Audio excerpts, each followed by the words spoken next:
सहनाववतु सहनौ भुनक्तु सह वीर्यङ्करवावहै तेजस्विनावधीतमस्तु मा विद्विषावहै।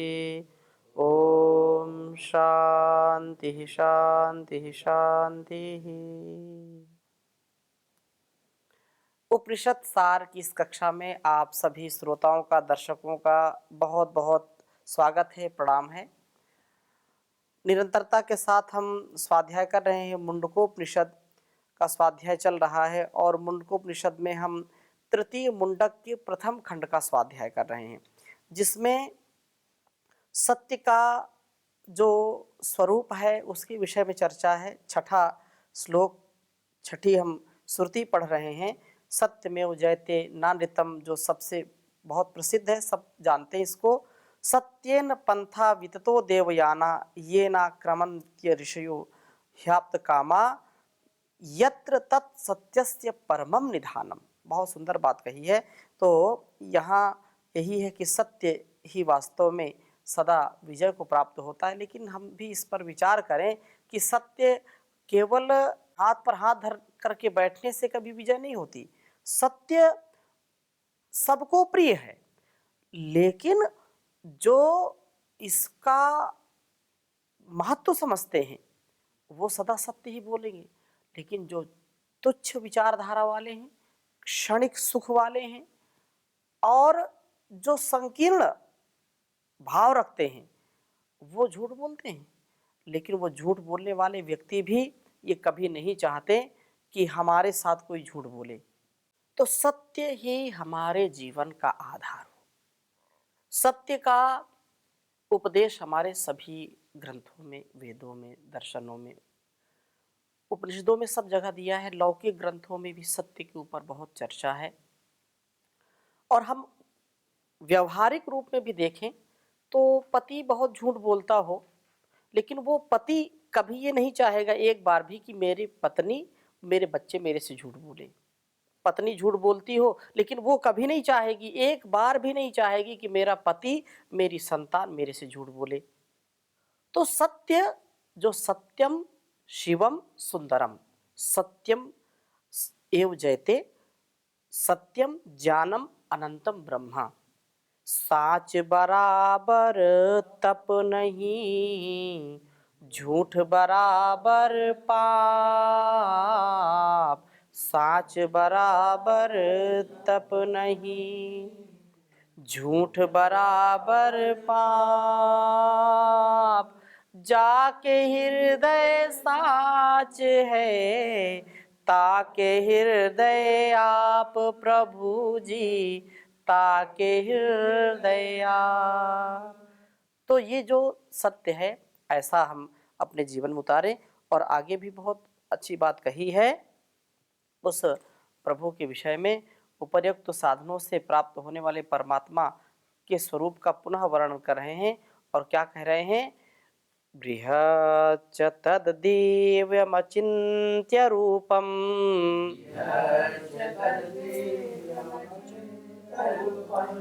सूक्ष्माच्च तत्सूक्ष्मतरं विभाति। दूरात् सुदूरे तदिहान्तिके च,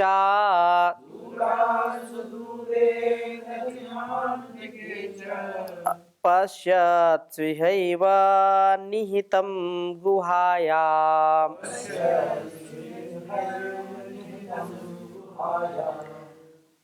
बृहत् तद्दिव्यम अचिन्त्यम रूपम, सूक्ष्माच्च तत् सूक्ष्मतरम विभाति। दूरात् सुदूरे तदिहान्तिके च, पश्यत् स्विहैव निहितम गुहायाम। वह परमपिता परमेश्वर ब्रह्मांड के सभी पदार्थों से भी महान है।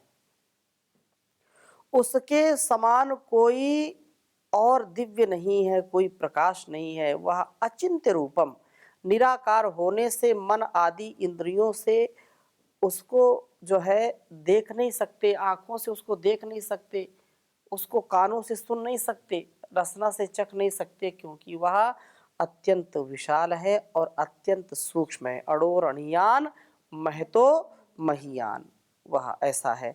क्योंकि आँख आदि इंद्रियां परिच्छिन्न है, भौतिक है, और सूक्ष्म से सूक्ष्मतर है वह, बिल्कुल सूक्ष्म है, उससे सूक्ष्म कुछ हो ही नहीं सकता।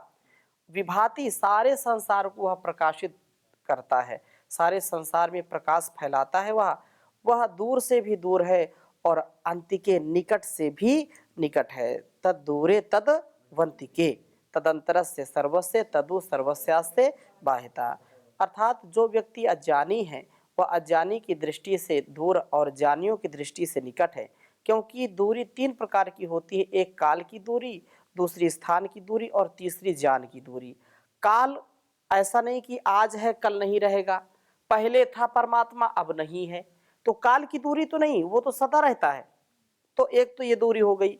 दूसरी है स्थान की दूरी। स्थान ऐसा नहीं कह सकते कि यहाँ है वहाँ नहीं है, वहाँ है यहाँ नहीं, दिल्ली में है, हिमालय में है, राजस्थान में नहीं है, महाराष्ट्र में नहीं है, ऐसा नहीं कह सकते, या यहाँ पर है वहाँ पर नहीं है। तो ये बात भी नहीं है। समय और काल, स्थान जो है, स्थान की दूरी, ये स्थान की भी दूरी नहीं, क्योंकि हर स्थान पर वो विद्यमान है भगवान। लेकिन इंसान समझे तो, यहाँ वहाँ जहाँ तहाँ मत पूछो कहाँ कहाँ, ईश्वर की सत्ता है, सब जगह है, सब जगह वह विद्यमान है परमात्मा। इसलिए ये बात कही। और तीसरी जो ज्ञान की दूरी, ये ज्ञान की दूरी है। व्यक्ति अज्ञानी है, उसको पता नहीं चलता है, उसको ज्ञान नहीं है इस बात का, इसलिए वो परेशान होता है, वह निराश हताश होता है, वो परमात्मा को प्राप्त नहीं कर पाता। इसलिए कहा कि वह नित्य सर्वव्यापक है। हाँ, ज्ञान की दूरी मानी जा सकती है, जो उसे जानते और मानते नहीं उनकी दृष्टि से वह दूर है। इसलिए ज्ञानी जन उसे गुहा या बुद्धि रूपी गुफा में योग समाधि द्वारा उसका साक्षात्कार करते हैं। योग के बिना उसको प्राप्त करना संभव नहीं है, ये उसको प्राप्त नहीं कर सकते हैं। हर जगह मौजूद है पर नजर आता नहीं। योग साधन के बिना उसे कोई पाता नहीं है, योग साधन के बिना कोई उसे पाता नहीं है कि यही साधन है। और अब आगे चलिए। ना चक्षुषा गृह्यते नापि वाचा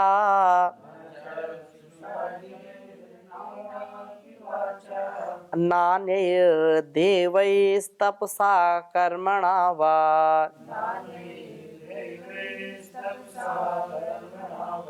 ज्ञाना प्रसादेन विशुद्धसत्त्वस्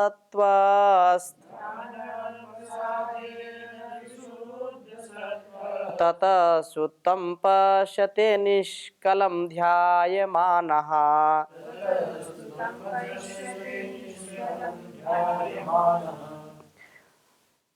न चक्षुषा गृह्यते नापि वाचा, उस ब्रह्म को कोई आंखों से देखना चाहे तो देख नहीं सकता, क्योंकि वह स्थूल नहीं, अवयव रहित निराकार है। वह कोई वस्तु हमारे सामने है तो देख सकते हैं, स्थूल वस्तु है, लेकिन वह तो इतना विशाल है कि हमारे आंखें काम ही नहीं करेंगी। और वह अवयव रहित है। ये सारा जो संसार हम देखते हैं ये अवयव सहित है। क्या है ये हम वस्त्र देखते हैं तो इसमें अवयव है कि नहीं, हमारा ये शरीर है अवयव सहित है कि नहीं, मकान बना है अवयव सहित है, इसलिए यह दिखाई पड़ता है। लेकिन परमात्मा क्या है, अवयव रहित है, वो किसी से मिलता नहीं है, मिल करके बना नहीं। हमारा शरीर कैसे बना, पंच तत्वों से बना है, पंच महाभूत है, 5 ज्ञानेंद्रियां, 5 कर्मेंद्रियां, अंतःकरण, चतुष्टय आदि, है कि नहीं। और मिलियन ट्रिलियन सेल्स हैं हमारे, हैं 72 करोड़ 72 लाख 10,201 नस नाड़ियाँ हैं, बहुत सारा आइटम है, ठीक है ना। लेकिन उसमें वो कोई उसमें अवयव नहीं, अवयव रहित है वह, इसलिए उसको देखा नहीं जा सकता, निराकार है, भौतिक है।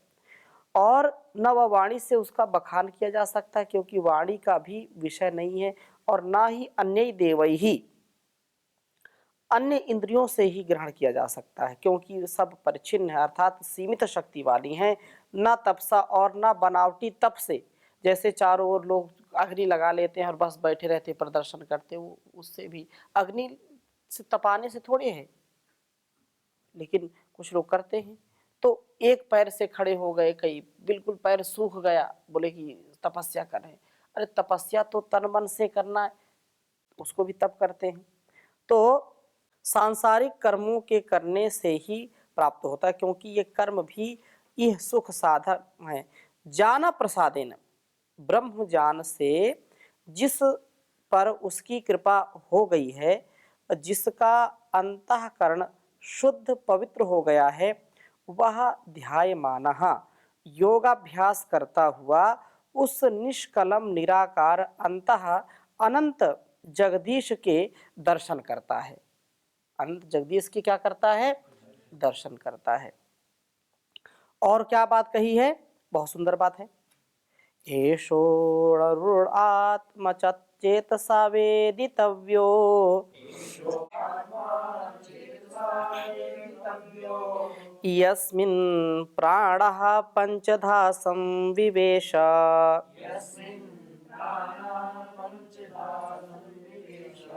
प्राणैश्चित्तं सर्वमोतं प्रजानां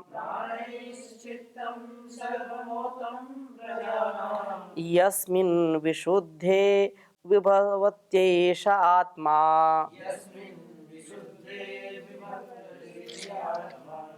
बहुत सुंदर बात कही है कि इस शरीर में जो यह जीवात्मा है वह अति सूक्ष्म है, ठीक है ना, वह अति सूक्ष्म है। एशो अरुण आत्मा, उसका भी ज्ञान चेतसा, आप अपने आत्म स्वरूप को भी समझने के लिए क्या करना है?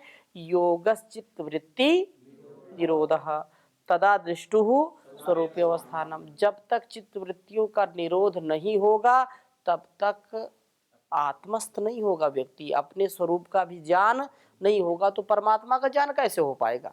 इसलिए आत्म स्वरूप में स्थित होना चाहिए।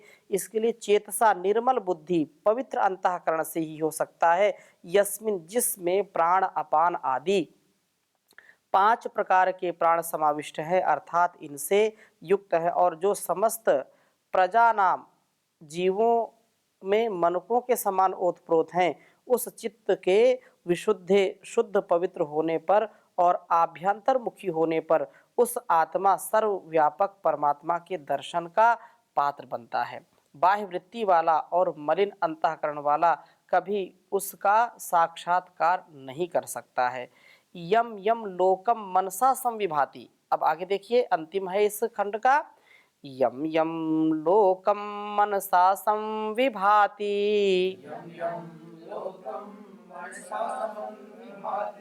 विशुद्ध सत्वः कामयते यांश्च कामान् तं तं लोकं जायते तांश्च कामास् तमात्मयज्ञं ह्यर्चेत् भूतिकामः। ह्यर्चेत्, हाँ, तो कहा कि यम यम लोकम मनसा संविभाति विशुद्ध सत्वः कामयते यांश्च कामान् तम तम लोकम जायते तांश्च कामास् तमात्मयज्ञं ह्यर्चयेत् भूतिकामः। कहा कि जो शुद्ध पवित्र अंतःकरण वाले हो जाते हैं, वे जिस जिस लोक और कामान अर्थात भोग्य पदार्थों की चेतसा कामयते मन में इच्छा करते हैं, वे उस को प्राप्त कर लेते हैं, अर्थात उनके लिए कोई भी असाध्य अप्राप्य वस्तु नहीं रहती है। भूतिकामः, इसी प्रकार जो दूसरे भी वैसा बनना चाहें, वे सर्वप्रथम आत्मयज्ञम आत्मजानी की अर्चयेत पूजा करें, अर्थात शिष्य भाव को प्राप्त होकर उससे शिक्षा ग्रहण करें, क्योंकि ब्रह्म विद्या का ज्ञान साधारण गुरु से प्राप्त नहीं हो सकता है और विरले ही इस विद्या को प्राप्त कर पाते हैं और आचरण में ला पाते हैं, क्योंकि यह ब्रह्म विद्या सब विद्याओं में उत्कृष्ट है। यह ब्रह्म विद्या क्या है? सब विद्याओं में उत्कृष्ट है, सबसे जो है उत्तम है, अन्य विद्याएं तो ठीक है, लेकिन यह भी अत्यंत हमारे जीवन के लिए कल्याणकारी है। इसलिए हमको भी विशुद्ध अंतःकरण युक्त विवेकी पुरुष की सेवा, अर्थात जो अपने जीवन और इस जगत के कल्याण के लिए आवश्यक है, ऐसी कामना करते हुए ब्रह्म काम हो जाएं, आप्त काम हो जाएं, निष्काम हो जाएं, यह अत्यंत आवश्यक है। तो फिर आगे भी चलते हैं इसी में। यह तृतीय मुंडक का प्रथम खंड समाप्त होता है यहाँ पर। अब तृतीय मुंडक का द्वितीय खंड आरंभ होगा। इस मुंडक में जैसे त्रैतवाद का हमने स्वाध्याय किया, ईश्वर के स्वरूप का स्वाध्याय किया और उसकी प्राप्ति के साधन क्या है उसका स्वाध्याय किया। अब इस तृतीय मुंडक के द्वितीय खंड में ब्रह्म का स्वरूप, उसकी प्राप्ति का साधन, ब्रह्म विद्या को प्राप्त करने वाले लक्षण आदि का विस्तार से यहाँ पर प्रतिपादन किया गया है। तो सावेदैतत् परमं ब्रह्म धामा यत्र विश्वं निहितं भाति शुभ्रम् उपासते पुरुषं ये कामास् तेषु क्रमे तत् अतिवर्तन्ति धीराः।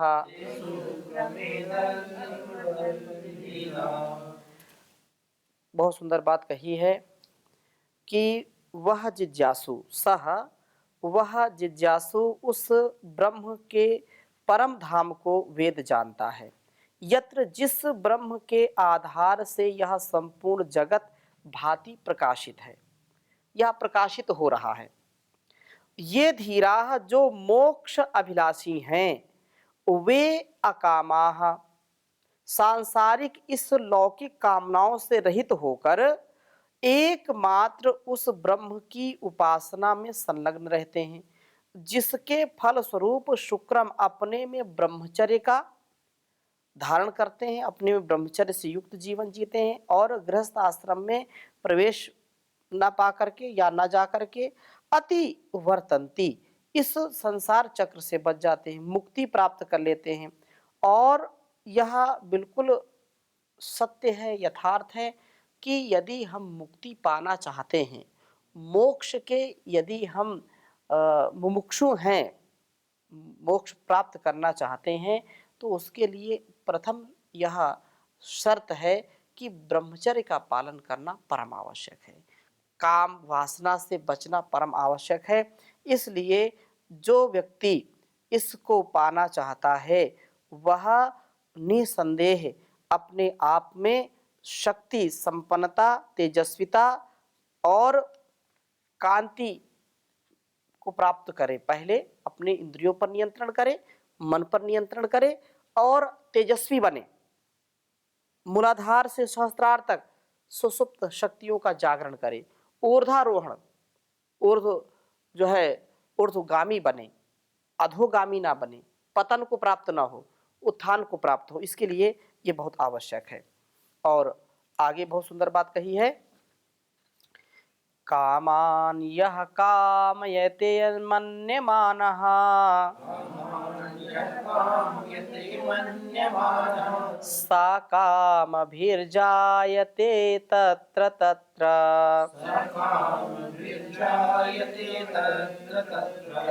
पर्याप्त कामस्य कृतात्ममनस्वे स्वेत इहैव सर्वे प्रविलीयन्ति कामाः।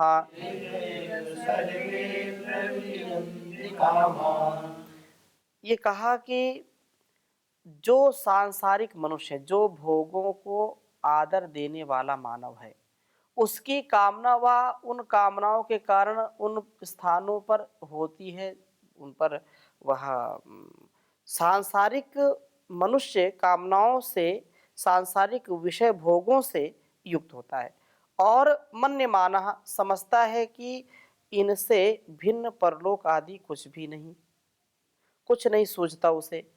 वह उन कामना अनुसार ही भोग योनियों को बार बार प्राप्त होता रहता है, उसको कभी मुक्ति प्राप्त नहीं हो सकती है।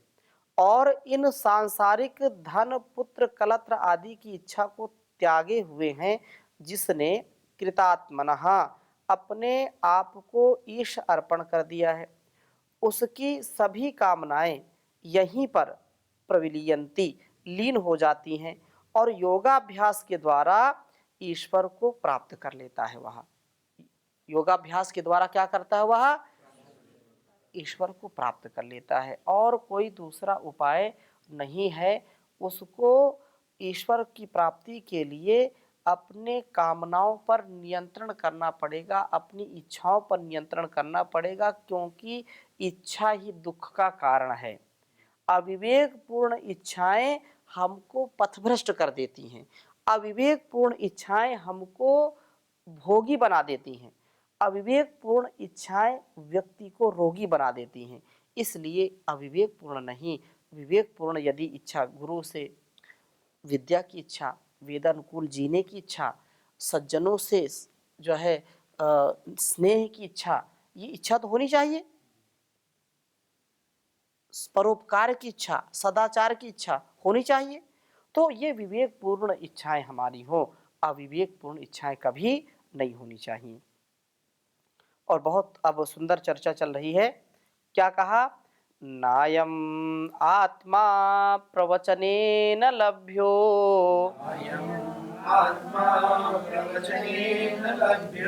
ना मेधया ना बहुना श्रुतेन,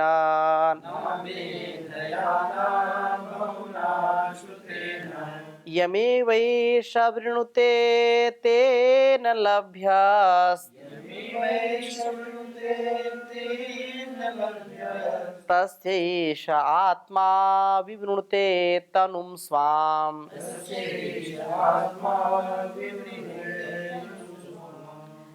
ये कहा कि नयम आत्मा बलहीन लभ्या, उस परम पिता परमेश्वर को प्राप्त करने के लिए